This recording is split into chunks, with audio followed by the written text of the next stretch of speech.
Hey, thanks for coming to the lake with me. So last week I was talking about why we actually ghost people. Just cut people out and decide that we're not going to talk to them anymore. Just delete them. And talked a little bit about how that's more of a barrier that's based in fear rather than a boundary that's based in love. And what I've seen is that oftentimes we have two main reasons for just ghosting someone.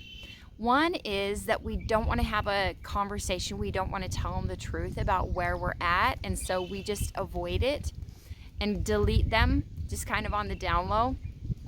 And then the other one is we cut them out because we don't want to handle it anymore. We can't handle their crap anymore and we're just over it, right? And I just want you to know I'm kind of an expert in these areas because I have tried, like through my life, I have gone through deleting, ghosting, doing all kinds of things to escape, knowing now that the reason was I really didn't believe I could handle the discomfort of it.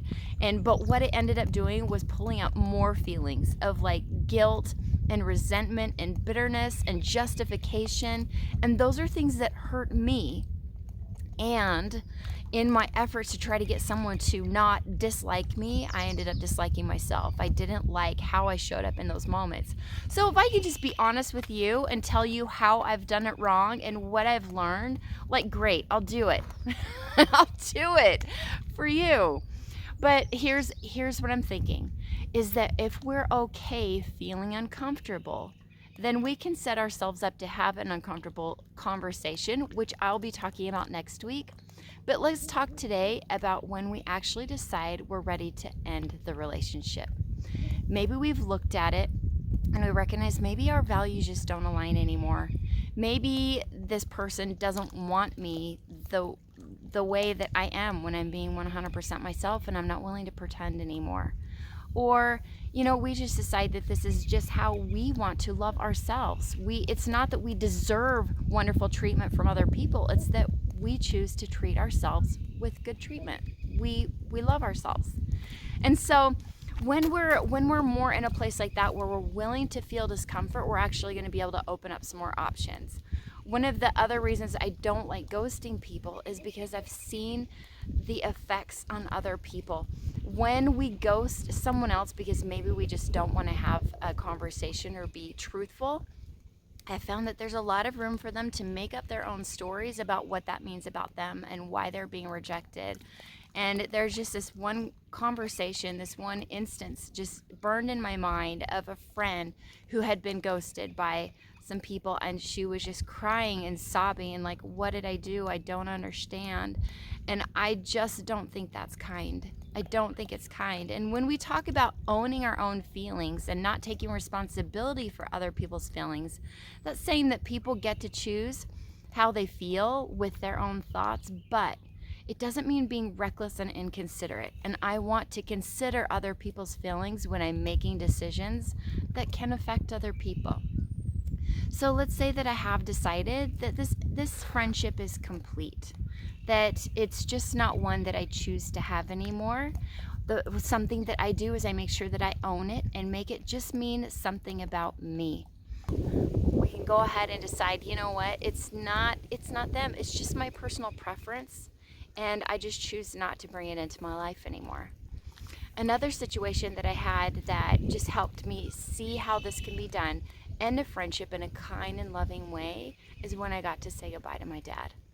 Now, my dad was in another state. We knew that he was going to pass away soon, and I had the opportunity to talk to him on the phone through someone else, and he wasn't conscious, but I got to go ahead and say goodbye. Now, I didn't feel like it was necessary to bring up all the ways that he wasn't perfect in my eyes.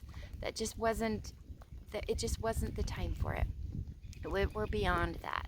And believing that he did his best just allowed that to go. But then I was able to thank him for all the things that he did in my life and tell him how much I loved him and how much I appreciated having him in my life. Now, when we end a friendship, it's possible to go ahead and write a letter or have a conversation thanking them so much for the reasons that they were in our lives in the first place, We were friends in the first place for a reason. What was it? Focus on that and go ahead and say goodbye in a way that honors the friendship that we had, right? In a loving, kind, honorable, respectful way that leaves both of us, hopefully, feeling good, but mostly that we get to feel good about ourselves and how we showed up for us and for someone else, being intentional. And the other thing that does is it saves us from guilt and resentment and bitterness and feeling like we need to justify that the ending of a relationship and make sure it was bad so that we don't feel guilty when we just decide, you know what, I think this is probably just ended. The reason for us being together is past, and I'm so grateful that it was in my life. So this is one alternative to ghosting that I'm hoping can save you some grief and some guilt and some mind drama. And it just as I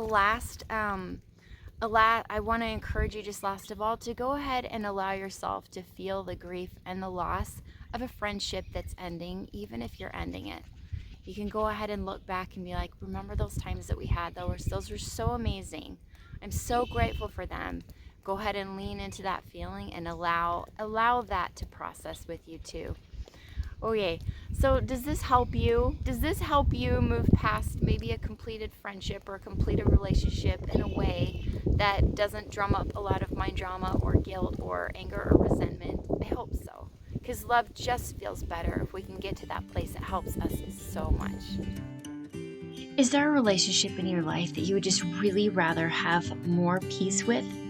You can call for a free consult and we can talk about how life coaching can help you get to that place, even if they aren't involved.